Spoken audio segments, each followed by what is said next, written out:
good evening, everyone, and welcome to SQTV Special.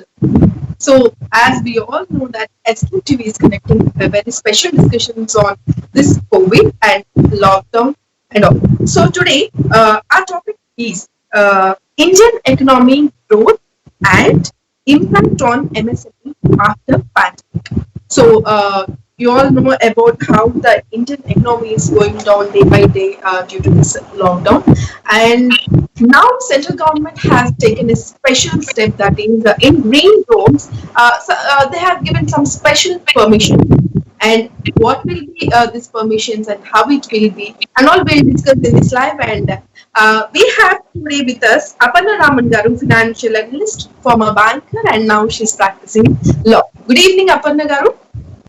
Good evening. And welcome to SQTV Special Live. Thank you. First of all, how are you? Well, like everyone, everybody is under some kind of lockdown, so safe at home. Yeah. Okay. First, let me know what is your first comment on this COVID and this lockdown and extension. What is your first comment on it?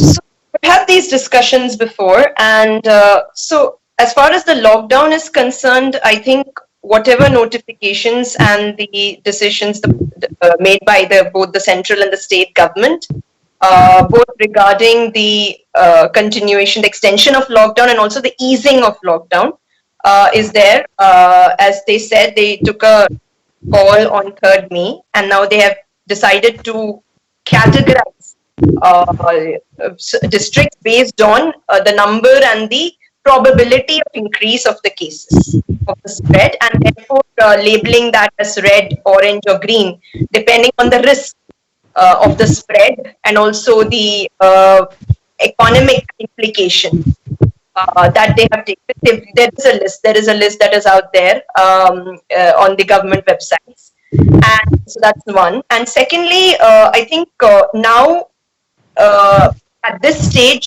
to balance both the lives of people, the risk to their lives, also their livelihoods. Also their, as we say in Hindi, रोजी रोटी का जब सवाल होता है, तो मतलब उसके बाद तो it's a mutually exclusive. It can't be mutually exclusive, anymore, because I think people have also come to this awareness or sense of acceptance that COVID is not going away. That is the decision of the virus. But what we can do to manage this virus, you see, it's like living with any other ailment. It is like living with a disability or an ailment. I mean, that is the reality of it. And so to manage and mitigate is our best case option as it looks like. And I think that is the kind of balance that both health experts and economic experts in this country should have that discussion and come to. Yeah. So the first thing is people's health, and the next is economy. So regarding health, government is trying the best to keep everything good. But what about economy of our country? That is the central question in facing all the governments, all the countries. It's not just India. I mean, facing all countries, this is the central question. That whether you want to prioritize. And that also depends on how much you have. So, for example, at an individual level, at a business level, at a national level, and at an international level. So, this actually depends on the fact that if you have, for example, say you have resources where you can manage for a longer period of time without having to borrow or without having to work, then you can live on the savings or on the reserves. So if there is a country, for instance, you can take an oil country, oil producing country, which may have more foreign exchange reserves, which can feed people without work for a longer period of time. So the nature of the state is very important, whether you are a welfare state and how long can you continue to, and keep your people safe, even if they are not, working, or if they are not realizing their own potential. If they don't go to work, they just they're not really, as they say, they're not contributing to GDP. This is how we measure people's utility nowadays. Their contribution to GDP. If they don't contribute to GDP, how long can you run that? Even at an individual, right? How long can you stay at home, or how long can you take that break without burning up your savings or your existing cash? So that is basically the central question at various levels, I'm saying. So it depends on the micro level and the macro level. You have to face that existential question now, because the virus has put us in a situation where we are faced with too many unknown and unpredictable situations, scenarios at this point of time. We don't have a cure, we don't have a vaccine. We don't know how people will behave, depending on weather or time. We don't even know that. So when there are so many unknown variables, then how do you predict, or how do you calculate any probability कि अगर ये होगा, ये होगा तो वो होगा? So there has to be some sort of certainty, assumption in your mind. So based on certain assumptions, decisions have to be taken, and those assumptions can be made only on the basis of data, and the data here is day to day it's changing.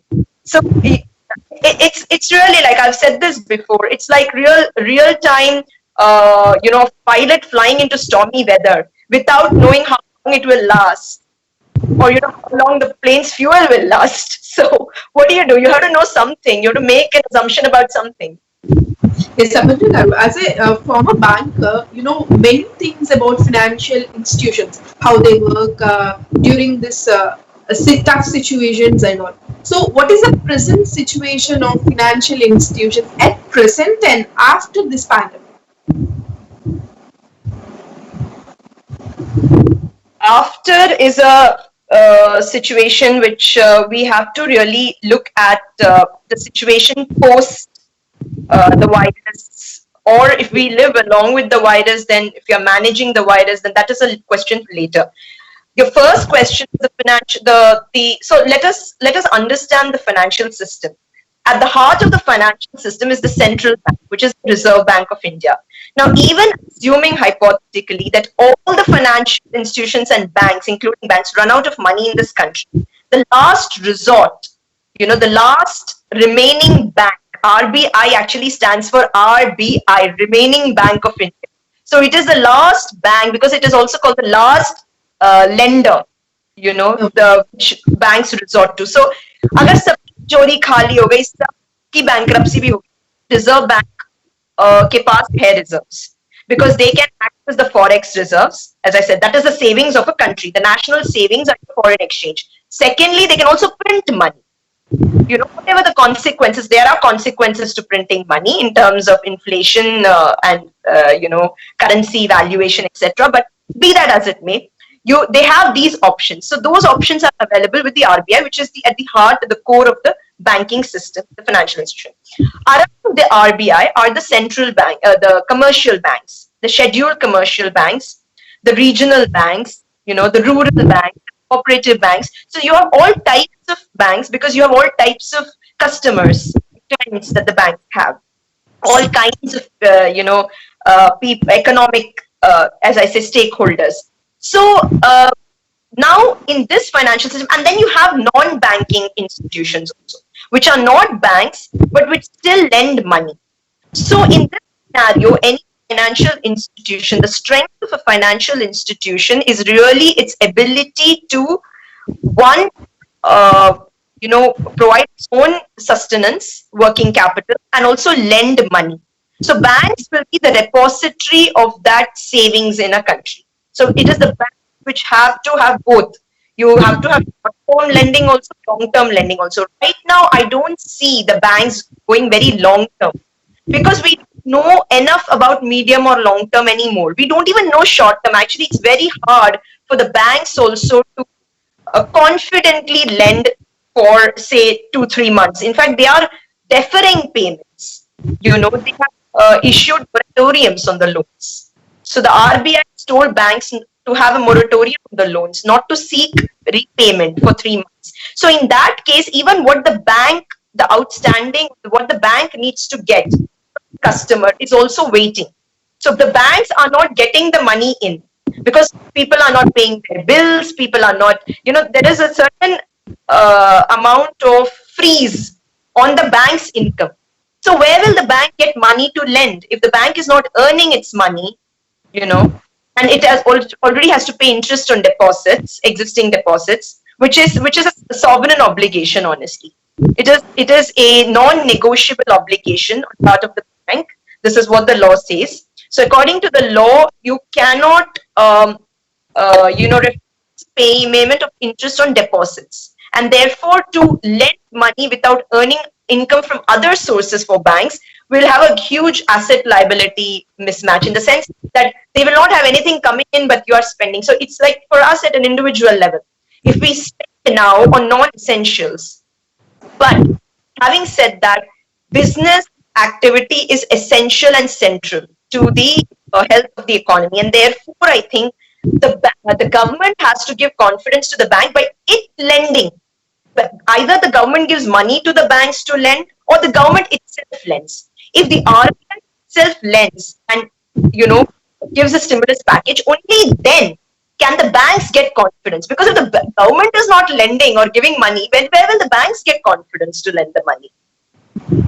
So the government either gives it to the banks or they give it to the businesses, the small businesses. And then once that starts, the small businesses also start generating that money or that income, right? Through the production cycle will start. And then they will be in a position to repay. So unless, something's got to give, because unless this is also a chain. We have an economic chain or an economic cycle. So if everything falls, then where do you start? And there is no greater reserve or resource, than what is available to the state or the government. Because it is only the state that has that kind of, reach and resources that nobody else has. The private sector certainly does not have. Right, Aparna, my next question is regarding that only. What about startup companies which have recently started or about to start? Startup companies, what's the situation of that at present? See, the coverage, when we say startup, actually we are only talking about tech startups in this country. That too, I think tech startups with a valuation of $1 billion. We should really define what a startup is. See, a startup is also an MSME. An MSME could be a startup. Started a small business. There was a Mudra, not too long ago, last year. And before that, a couple of years back, they started a Mudra scheme from 2017, 18, and then I think it was all the Mudra resources were dispersed till last year. Till last year, they beginning of what is Mudra loans, which is basically small ticket loans. You can call it microfinance loans, but it's actually a state central sponsored scheme, which says anybody who wants to be self-employed or start a business can get access to credit, access to a loan. Sorry to interrupt you. Your video is a little bit breaking. Can you just take care of that? Is it okay now? Your audio is audible, but just take care of video and please continue.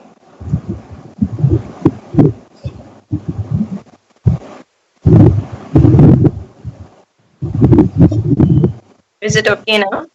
Yeah, you can continue. 1 second, please. Just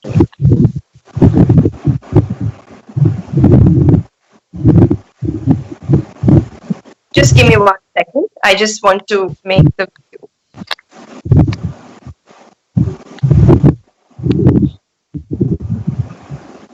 Yeah, is it okay now? Yeah, you can please continue. Yeah, you can see my video. Yes, I can. Okay. So as I was saying that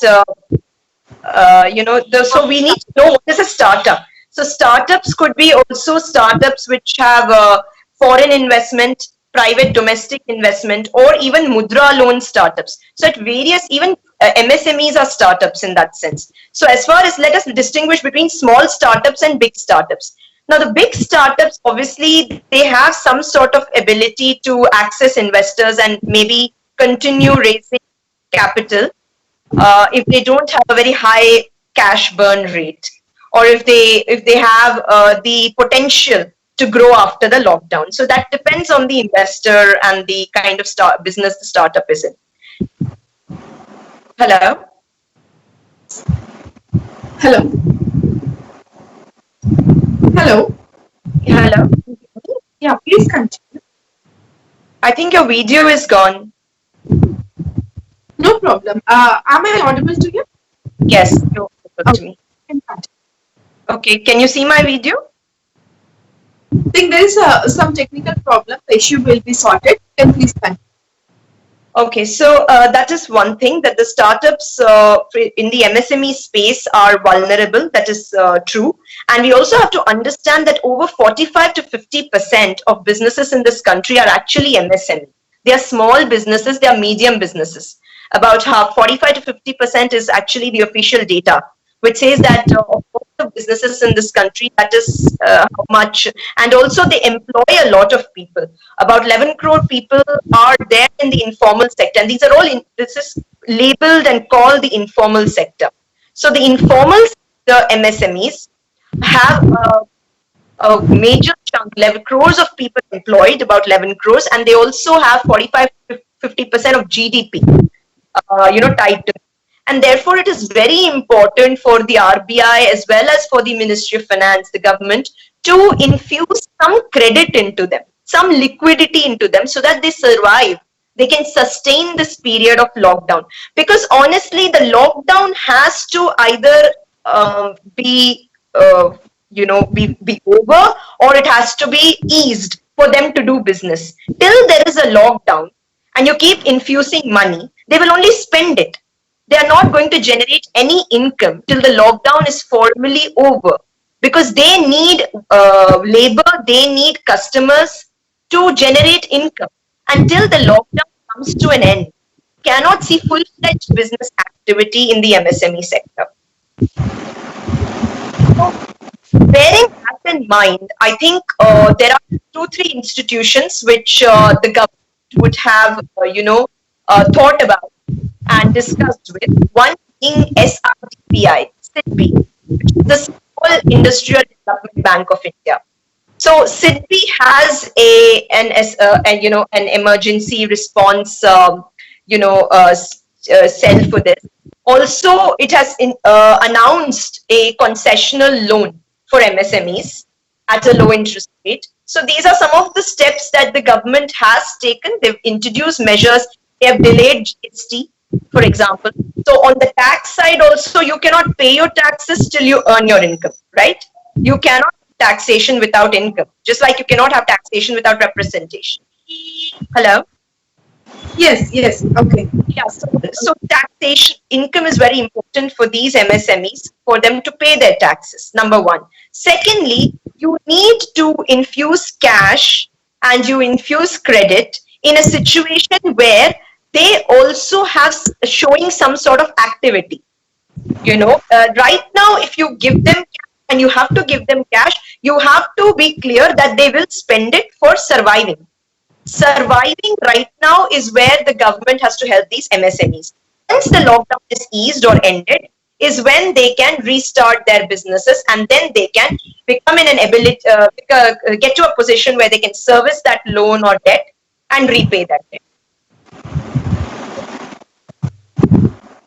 Right. Aparna, one more question.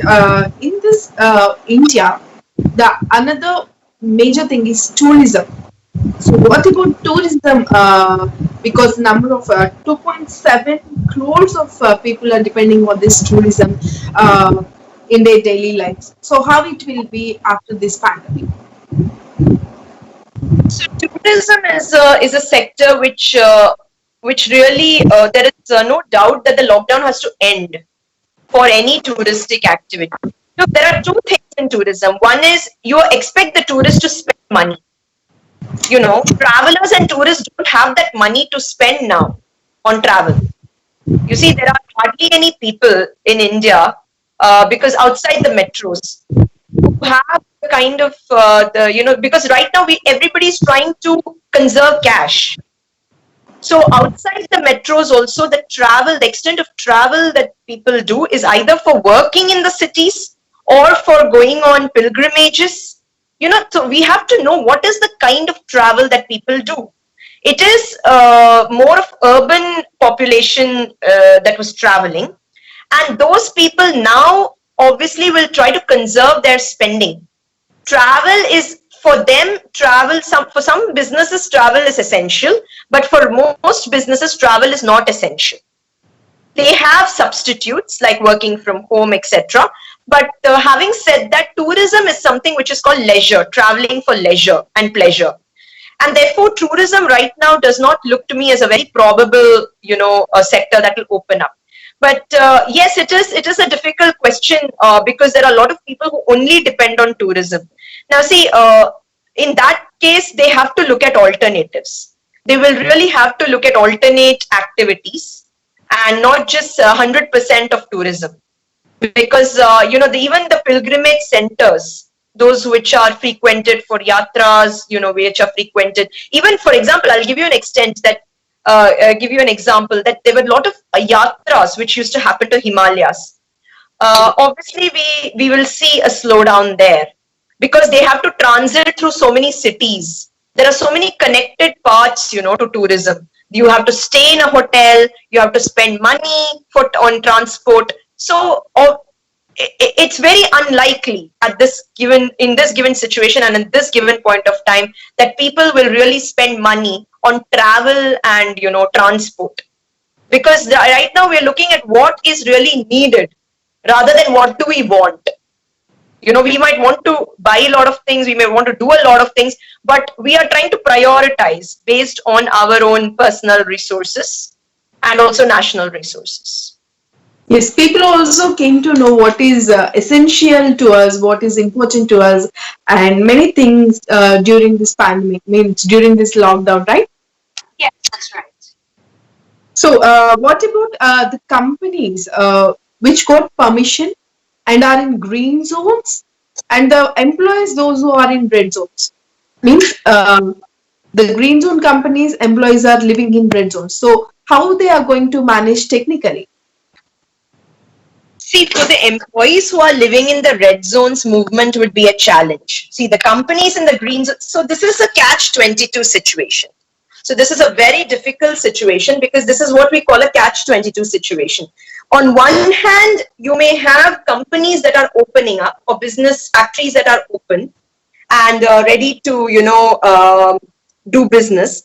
But on the other hand, where will the workers come from, or where will the employees come from? Because they may be stuck in containment zones or red zones.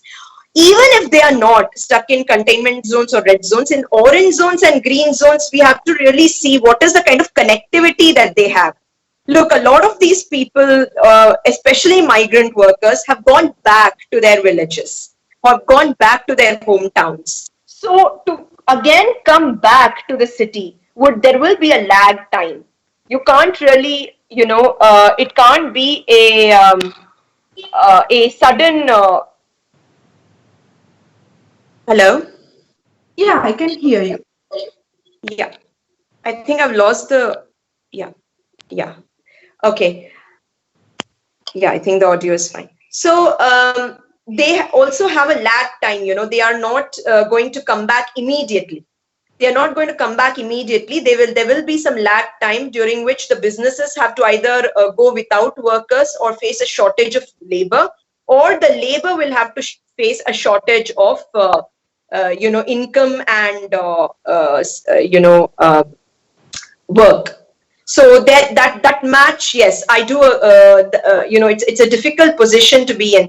So if people from the red zones cannot travel easily, and even if businesses in the green zones are open, there will be some time before it really starts full-scale operations. I don't think full-scale operations can start until we turn more red zones into orange zones and orange zones into green zones. So look, the main goal should be that containment zones are reduced, red zones become orange, and orange become green, right? Then that is the result of what we call as the flattening of the curve, where we are seeing more and more green zones. So that is why the mapping is so important, and that the government has taken a very good step to map out these zones, because unless you classify it, you don't know which is a safe.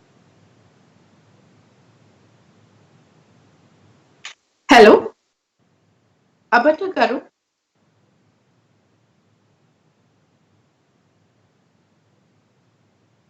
Hello?